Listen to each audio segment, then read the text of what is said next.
Hello, this is Dr. Paul Cottrell, and I am recording this on January 20th. We're going to be going over Bessent's questioning and conference over at Davos. But before we begin, please go to my store, the-studio-reykjavik.com, and get the great products that I offer. And if you like the content that I create and you want to help support, you can donate through Stripe, PayPal, or Buy Me a Coffee on my website. You can also be a paid member to my Patreon and Substack channel. There are many ways to follow me. You can follow me on TikTok and X, GETTR, YouTube, Brighteon, Bitchute, and Rumble. So please help support the work, share the links, ask your social media to follow me, and get the great supplements that I offer. I have supplements like Myotrol that will help to build muscle and maintain muscle. This is perfect for individuals that are 40 years of age or older, male or female. This will help to build muscle and maintain it to reduce atrophy. This will also help to maintain the energy levels that you need in your cell generated by your mitochondria so you can build muscle and maintain it. Myotrol has polyphenols, flavonoids, and lignans to help with the gene expression to build muscle and to maintain it. When you get older, your cells in your genome starts to methylate, and what happens is gene expression is lessened. Well, Myotrol will reverse that. Myotrol will help to express the genes that you need to build muscle. Now, Myotrol can be stacked with gladiator barley to also help with building muscle. That I'll talk about later. Myotrol can be taken even if you're younger. Let's say you're an athlete, younger or older, you will benefit from Myotrol. You'll recover quicker and you'll build muscle for your sport. So this will help for people that want to reduce atrophy because they're older. And this will help for athletes, younger or older, to build muscle. So please go to my store and get the Myotrol. Drink it with filtered water. All right, let's begin with the session with Bessent.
Of the United States, Scott Bessent.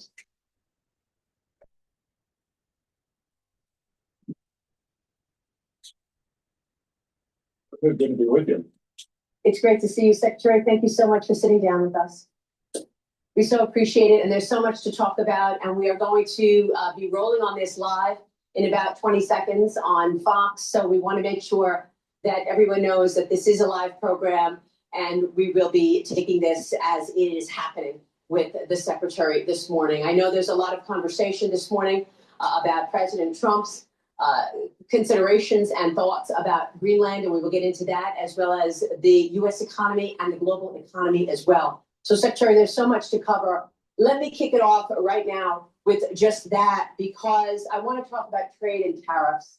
It seems that the president certainly has set the tone before he even arrives tomorrow. So we'll get your thoughts on that, as well as AI, about the NATO alliance, as well as the macro story. And I will also bring up something that you mentioned earlier, which is the Draghi report.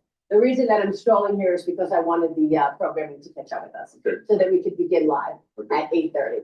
And in fact, we are beginning right now. Thank you so much, everyone, for joining us. I'm sitting now with the U.S. Treasury Secretary. Secretary, let me begin on trade and tariffs, because President Trump seemed to set the tone of conversation even before he has arrived by threatening tariffs on our European allies until they support his plans to acquire Greenland, how do you justify taking over a country when in fact Denmark and Greenland have said they are not interested?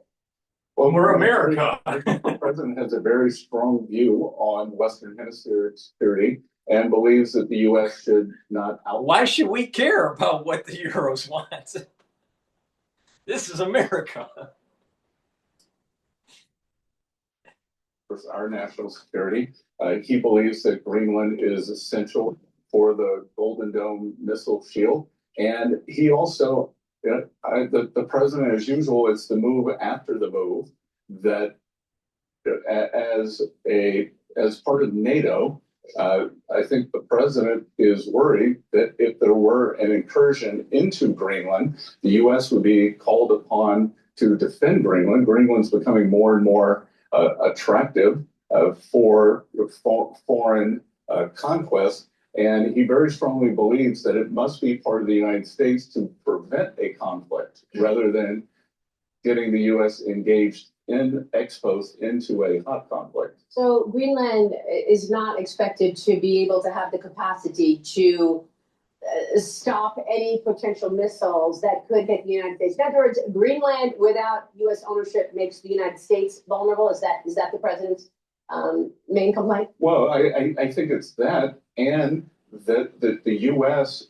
there's the opportunity for the U.S. to become embroiled ex post into a kinetic war if another country moved in on Greenland, and no country is going to assert control of Greenland if the U.S. controls Greenland. Secretary, what do you want to say about the response here? I mean, the European Union is pushing back, saying we are not going to complete our trade deal with the United States because of this.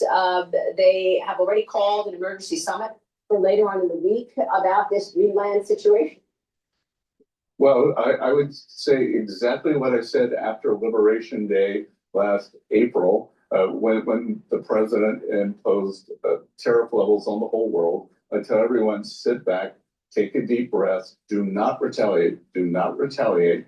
The president will be here tomorrow, and he will get his message across. I believe he is going to have meetings, and again, also have an open mind that, why this rapid response in terms of, this is a no. And by the way, Maria, this has been in the minds of American presidents for more than 150 years, for more than 150 years. So the vulnerability was seen even back then. Well, or the strategic value of Greenland. And I think as there are more trade routes that move near Greenland, Greenland becomes more and more valuable.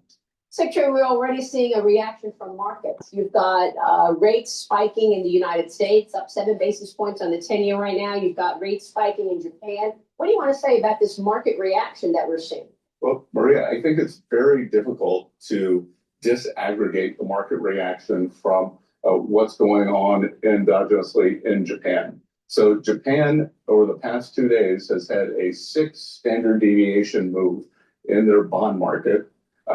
That would be what has happened in the Japanese JGB 10-year would be the equivalent of a 50 basis point move in US 10. So I think it's very difficult to disaggregate what the spillover from Japan is. I've been in touch with my economic counterparts in Japan, and I am sure that they will begin saying the things that will calm the market down. So what are the plans for tariffs on Europe then? Well, we're in the midst of completing a very good trade deal for both sides. So the plan is to go ahead with the trade deal. Of course, the president has said that he, on February 1st, will implement a 10% tariff if the Danes do not want to give up Greenland, and it is on the 8 countries that sent troops to Greenland. So what do you want to say about the NATO alliance then? I mean, Denmark has been a long ally, the European Union united against any move. How do you progress with what looks like a strategic move for the United States, but also preserve the alliance, the NATO alliance? Well, look, I think that the NATO alliance it is very safe, sound. And thanks to President Trump, it's never been more secure. When President Trump came in his first term, the European countries and Canada were not meeting their spending was a percent of GDP. Now they are. They got a lot of catch up to do. And Maria, to put it in perspective, the United States of America since 1980 has contributed 22 trillion more dollars, or spent 22 trillion more dollars on defense than all of NATO. So roughly the same size population, and we have spent 22 trillion more. That is 2/3 of our outstanding government debt. The Europeans have been spending the money on social welfare, on roads, on education, and it's time for them to pay more, Yep. which they've agreed to do. Yeah, many of them have already stepped up, like Poland. Everyone has except Spain. Okay. And do you not feel that a security deal in the Arctic would suffice in terms of Greenland? Well, I think what we're seeing we're seeing with a base that we have shared with the UK for many years. The UK is signing the island over to Mauritius. So again, I can see why the president believes that for U.S. engagement, we do not want another Diego Garcia on our hands. This is a very important point that you make. In terms of tariffs, how much money has been generated from tariffs already? Certainly the hysteria over President Trump's tariffs has died down since April of last year. What is the total running rate right now? Yeah, it's in the hundreds of millions of dollars, Maria. The U.S. for the fiscal year, which ends September 30th, we had a fiscal contraction. For the calendar year, we had a very large fiscal contraction. So we cut the deficit by about $200 billion. The important number is the deficit to GDP. So calendar year 2024 was 6.9%, the highest we've ever had. I mean, we inherited a mess.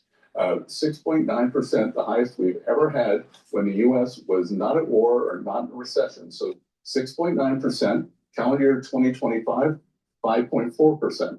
I have called for getting that number down to 3% by the end of President Trump's term, and I think we're on the way. So you've been using that tariff money to pay down the deficit then? It feeds into the general account, and it's been a big part of it. And again, last year, the U.S. 10-year bond was down about 40 basis points. I believe France was up about 40 or 50. Germany was up 50 or 60. U.S. bond market had its best performing year since 2020. And again, back to your point that after Liberation Day, April, May, it's the end of the world. The world's going to sell U.S. assets. Just the opposite happened. Is as Treasury Secretary, I can see who the buyers are of our bonds. And we had more foreign participation than ever. And just to be clear, a moment ago, when I asked you about the market reaction, you don't think markets rates are spiking on this Greenland story. You think that what's happening in Japan is specific to Japan. Well, I think that the Japan situation, that the market there, again, had a 6 standard deviation move, and that was happening before any of the Greenland news. And I think the rest of the world, German rates are up, French rates are up, Japanese rates are up a tremendous amount. Secretary, I want to get to the macro story in a moment, but let me stay on tariffs for one more moment, because we could be hearing from the Supreme Court imminently. And of course, the Supreme Court will issue a ruling on the president's use of tariffs during a, quote, emergency, the IEPA reason that you've actually issued some of these tariffs. What are your expectations for the Supreme Court? We could hear from them this morning or even tomorrow morning. If they rule against you, what are the alternatives to raise that kind of revenue, hundreds of billions of dollars that you've already been able to do? Well, Maria, I think it's very unlikely that the Supreme Court is going to strike down a president's signature economic policy. It didn't early on with the ACA, also known as Obamacare. They reinforced that recently. And the real problem here is President Trump has used IEEPA for negotiating leverage for geopolitics in emergency situations. If we look back, the first IEEPA tariffs were fentanyl tariffs. So on Mexico, on Canada, on China, and if fentanyl is not a national emergency, I don't know what was.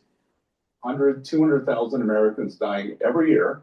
And because of that, Mexico came to the table, Canada came to the table, China, who exports or the precursor drugs, have all come to the table. And we're seeing a substantial drop in protecting the American people. On October 8th, the Chinese government announced rare earth export controls on the entire world, not just the US, and which would have caused an industrial meltdown. President threatened 100% tariffs on China if they did this. My Chinese counterpart, who's been a very good interlocutor, had gone quiet for a couple of days. Chinese immediately came to the table and they rolled the export controls out a year. And President Trump insisted that I negotiate on behalf of the whole world. So, in terms of the U.S. leading, this is what U.S. leadership looks like. He was able to use IEEPA tariffs to negotiate for the entire industrial world. So I think it's very important here. I'm glad you mentioned China. I'm going to come back to China, but while we're here, what is the latest timetable on the much anticipated bilateral trade deal with China? I had a meeting with my Chinese counterpart here in Davos last night, Vice Premier Hu Feng. He told me that just this week they have completed their soybean purchases, and we're looking forward to next year's 25 million tons. I suggested maybe you'd want to buy a little more because President Trump always brings that up with Party Chair Xi when they speak, and they've done everything that they said they're going to do. Are they having rare earth magnets flow, or are they putting restrictions on that? Because there were reports last year that the Chinese were saying, we will send the rare earths, but we're not sending them to any companies that are tied to the defense sector and the U.S. military. They are flowing as expected. We are in a fulfillment rate that's in the 90s, which I think is quite satisfactory. So they didn't stop, even if it's a defense company, because I believe they tried to do that with Japan as well. Well, Japan and China have gotten in a skirmish over some remarks that the Japanese prime minister made. So the U.S. is immune from that. Okay, let's talk macro. The U.S. economy seems to have been doing much better than many expected. We had a 4.3% read in GDP last quarter. How would you assess the United States economy? I think that it is very strong and likely accelerating. And Maria, just to be clear, that 4.3% GDP that was private sector GDP. So, or actually after the fiscal contraction. So the real number was 4.7. The government contracted by 0.4, so that got us to 0.3. So that is pure private sector GDP. And President Trump's economic policy, tax deals, trade deals, and deregulation, the deregulation, which I think is probably the most powerful part, is really just starting to kick in now. So we had the tax deal, one big beautiful bill done on July 4th, which no one said could be done. And it contains the full expensing for U.S. corporates on equipment, for factories, for ag structures. On the other side, for working Americans, the president's signature policies: no tax on tips, no tax on overtime, no tax on Social Security, interest deductibility, auto loans if you buy an American car. So we're seeing this wonderful balance between industrial America and Main Street America. I am also the IRS commissioner, and we did not change the withholding guidance. So we're going to see, as commissioner, I can see there are going to be very substantial tax refunds coming to working Americans in the first quarter. They'll change their withholding. They'll get a bump up in real incomes. Because of the expensing, we're seeing 12, 14% CapEx growth in the U.S. And historically, you have never seen a CapEx boom without seeing employment follow. Yeah, you've got a CapEx boom and a productivity boom as well. 4.7% is much better than so many people expected last year. Are you expecting the economy to at one point hit 5% as well? Well, the Atlanta Fed GDP number, which is a very noisy number, is now reading 5.3 because remember the fourth quarter GDP included the Schumer shutdown. So some of that will be pushed into the first quarter. So I'm expecting that we could be well north of 3. And we'll have inflation coming down. As you said, productivity is very high. And we have measured inflation and observed inflation. And with the observed inflation, I think we can see that prices are already down, and that will trickle into the CPI and the PCE, which the Fed looks at. Well, it's a good point because there is still a perception that prices are still high. Well, prices are high. The Biden administration was a wipeout for working Americans. Yep. The price level increased by 21, 22, 23%. But our friend Jason Trennard, the strategist, has something called the Common Man Index.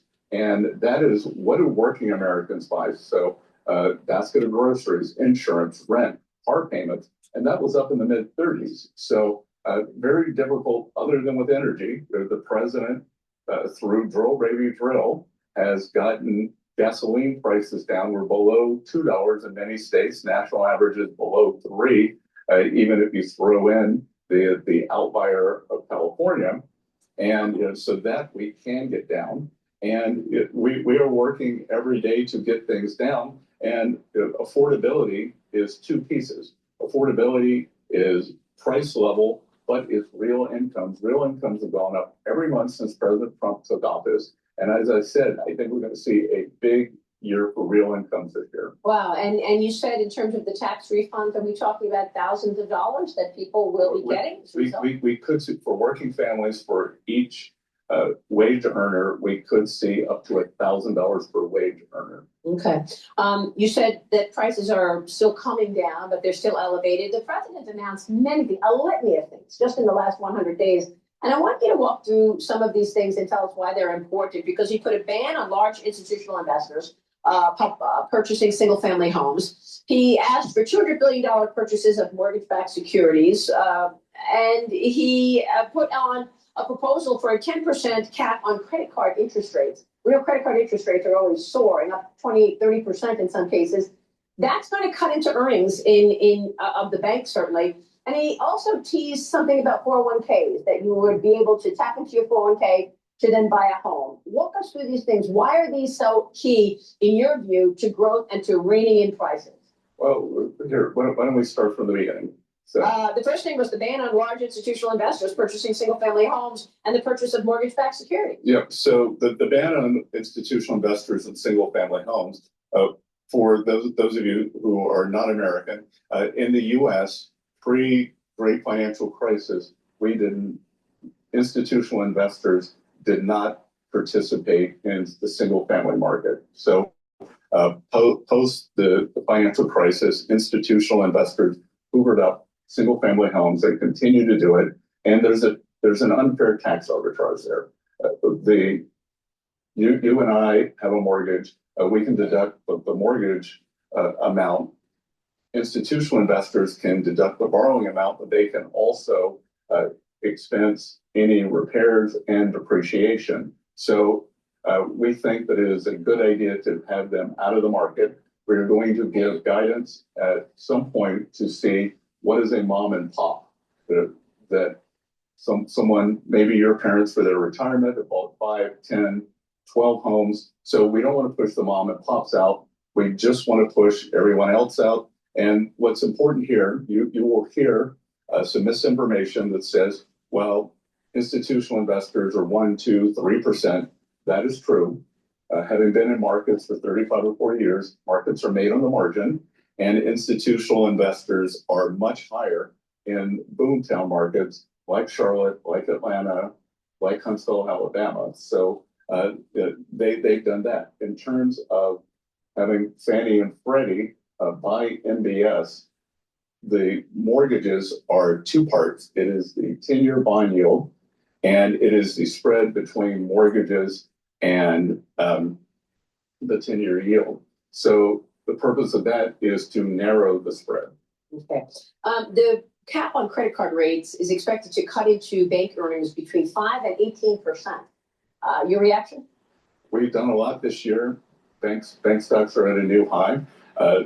That through my position on FSOC, the Financial Stability Oversight Council, and the three bank regulators, the Federal Reserve, the OCC, the FDIC, we have done a lot to deregulate banks. Their earnings are way up. More importantly, it has increased their lending capacity.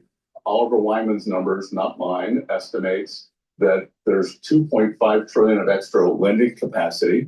The other thing that has been a focus of this administration and a focus of mine is small and community banks, because what happened after the great financial crisis, all the regulations from Dodd-Frank, we had too big to fail, but then with small banks, you were too small to succeed. This regulatory morass, we have lost more than 50% of the small and community banks, and they power small business lending, real estate lending, and ag lending. So we are trying to bring that back. Yeah, it's a great point, because farmers really need the lending of these small community banks. Look, Secretary, I want to get your take overall on your thoughts on what you've done so far, because the president back last year, right after the inauguration, I sat down with the president and I asked him what he wants the economy to look like in 4 years when he's done.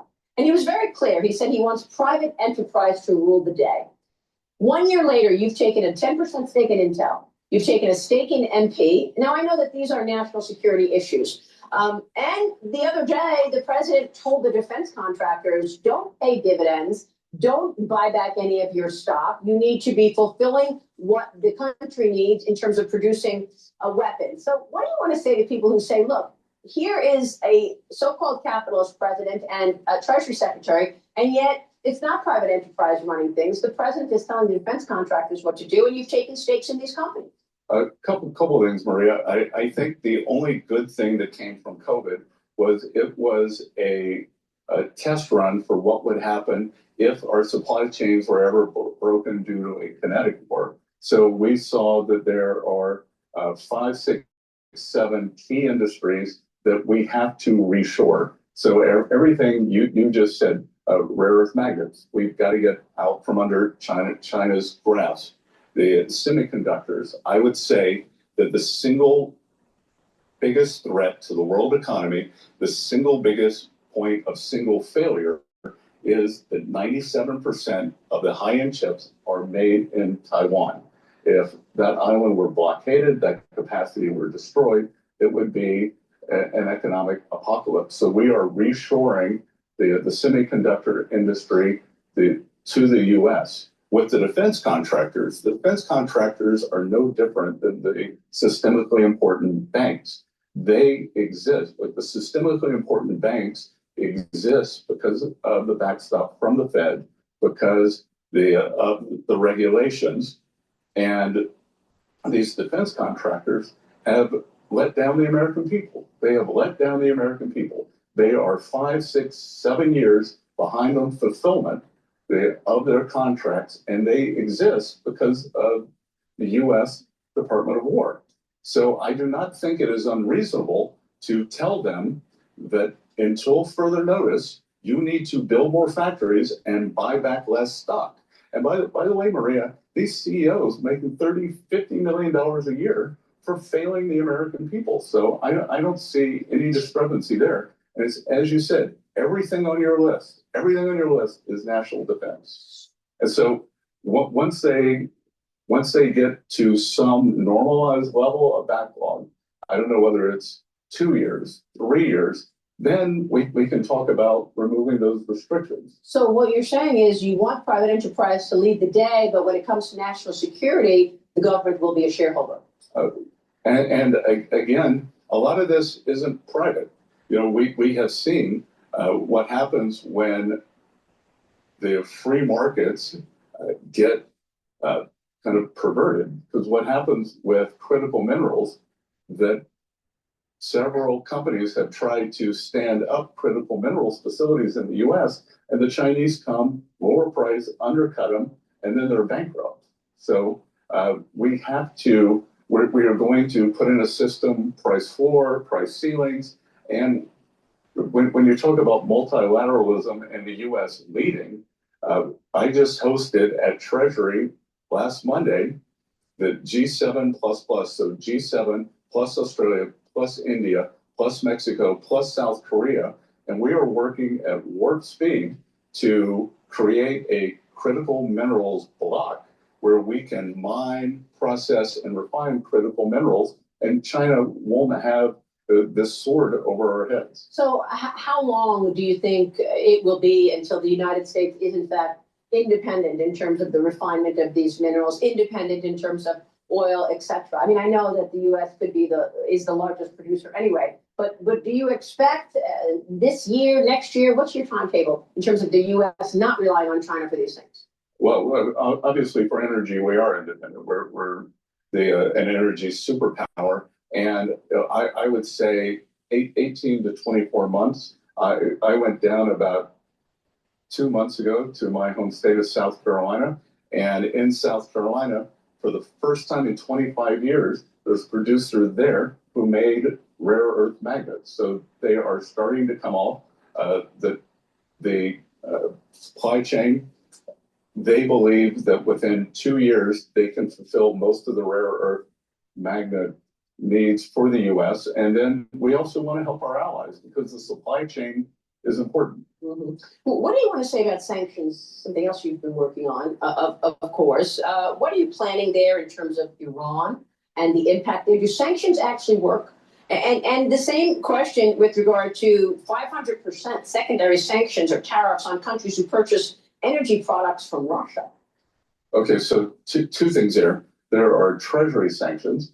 And if you look at a speech that I gave at the Economic Club of New York last March, I said that I believe the Iranian currency was on the verge of collapse, that if I were an Iranian citizen, I would take my money out.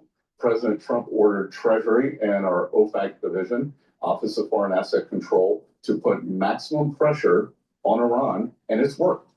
Because in December, their economy collapsed. We saw a major bank go under. The central bank has started to print money. There is a dollar shortage. They are not able to get imports. And this is why the people took to the street. So this is.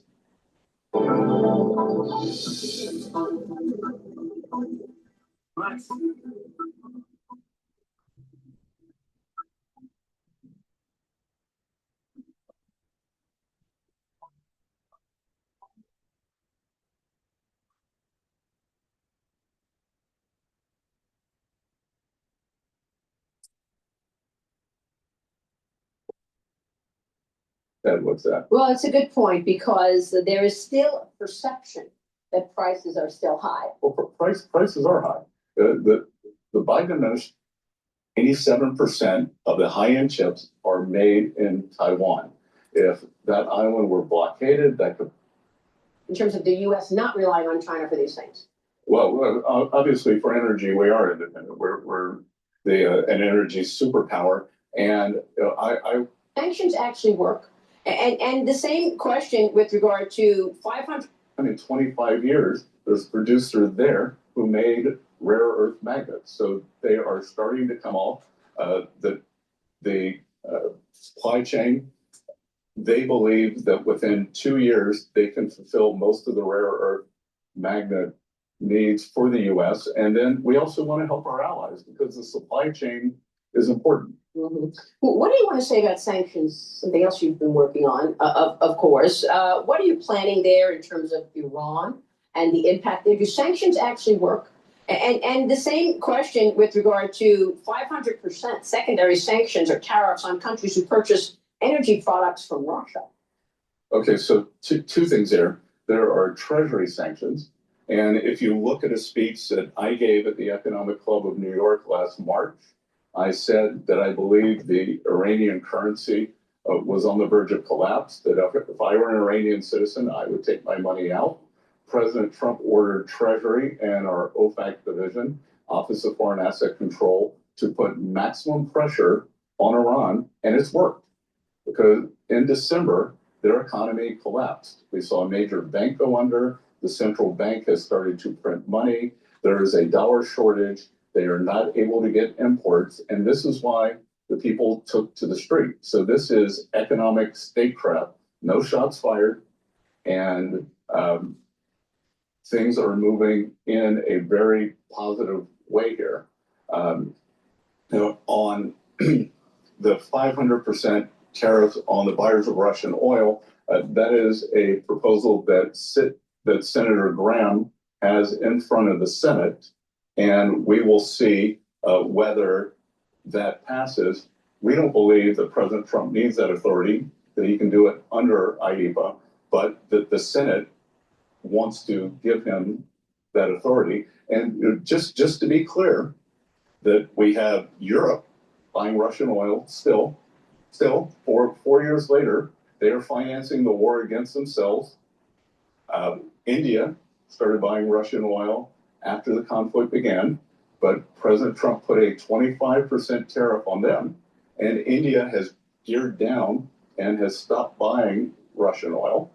And then 3, China is a very large buyer of Russian oil, as they are of Iranian oil, as they were of Venezuelan oil. But guess what, Maria? No more Venezuelan oil for them. So would you treat China the same as the others in terms of buying Russian oil with regard to tariffs and sanctions? Well, we'll see what happens with this Senate bill and with the Iranian oil. That'll be up to President Trump. Secretary, what do you want to say about artificial intelligence and the idea that AI efficiencies will likely kill jobs? A lot of people are worried about jobs. Do we have a plan in the U.S. government right now in terms of job creation in the face of AI efficiency killing jobs? Well, Maria, we are seeing the record factory groundbreakings. That's why President Trump wants to bring back these precision jobs to the U.S. And historically, every productivity boom has led to job growth. Now, can there be some toing and froing in terms of people changing professions? I can't remember what the number is. Maybe you know it. 50-60% of the professions today didn't exist 30 years ago. Well, it's a big number. It's a big number, but it's something we're very cognizant of. We haven't seen it in the numbers yet. I think that it could be very different than what we saw with the China shock. The China shock was a blue-collar phenomenon. My guess is the AI shock might be a white-collar phenomenon. We'll see. Secretary, as we wrap up here, a moment ago, you said, look, you've been dealing with markets for a long time, your entire career. What do you think of markets today? I mean, the market has been rallying on the president's policy. Today, of course, we're seeing a sell-off, but do you think the markets are getting it right in terms of rallying on the president's policies going into this Davos meeting? I try not to the extent I had success in the markets, it was not making short-term predictions. But I can tell you what has been very heartening for me. I don't have time to follow the markets as closely, but to the extent last year before, everyone said, oh, this is just Mag 7 stocks, it's not healthy. We've seen a big broadening out in the market. The Russell index of smaller cap stocks has outperformed. The S&P equal weight has outperformed. And I actually think that speaks to the economic recovery. We're seeing it across all sectors. Our friend Ed Hyman at ISI does these corporate surveys. Corporate surveys are the highest that they've been since June 22. And I think you're starting to see it in all sectors of the market. And the market follows the economy. And again, I just think that we have the best place in the world. Come build your factory. You have tax certainty, you have regulatory certainty, and you have energy certainty. And of course, deregulation. And that was one point that I wanted to make before we wrap up here, that Mario Draghi wrote a report 2 years ago about regulation in Europe and the fact that the largest market cap company in Europe is Novo Nordisk because of Ozempic, about $400 billion or so. And we just saw NVIDIA in the United States hit $5 trillion. Well, clearly, Maria, the innovation, the change, and the ability to adapt is in the U.S. The U.S. is the innovation capital of the world. I don't think anything's going to change that. I was just asked in another meeting by some business leaders, what advice would you give to Europe? And I said I would operationalize the Draghi report, because the EU was supposed to cut down on red tape, but it is logarithmically increased it. When I talk to tech executives, they will tell me it is easier doing business in China than the EU. Wow. That's not a great stat. I had a European businessman come to see me the other day. He said, Secretary Bessent, it took me 3 days to get an appointment with the White House and with you. It took me 90 days to get an appointment with Ursula von der Leyen, and we are one of the largest employers in Europe. So there's just a different mindset here. And I think the mindset has got to change. It's got to change to a growth mentality. And that's President Trump's invitation is we are growing, we're deregulating, and come and join us. The U.S. is going to host the G20 meeting next year. And on the finance track, we have identified the greatest financial risk as a lack of growth, because post-COVID, every government balance sheet has been ballooned, and we have this gigantic government debt. There are two ways you can either cut your way out of it through austerity, no voter wants that, or you can grow your way out of it. So we are inviting the world, grow with us, prosper with us, and we can all do it together. Secretary, thank you very much. Good. U.S. Treasury Secretary Scott Bessent, thank you so much. Thank you.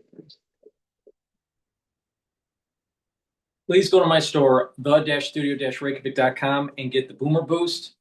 This will help to improve your cardiovascular health, your musculature, your brain function, rev up your metabolism, help you to control your A1C levels. It's a very comprehensive supplement that you should be taking every day, and it'll help you to slow down the aging process, boost up your immune system, help with your endocrine system.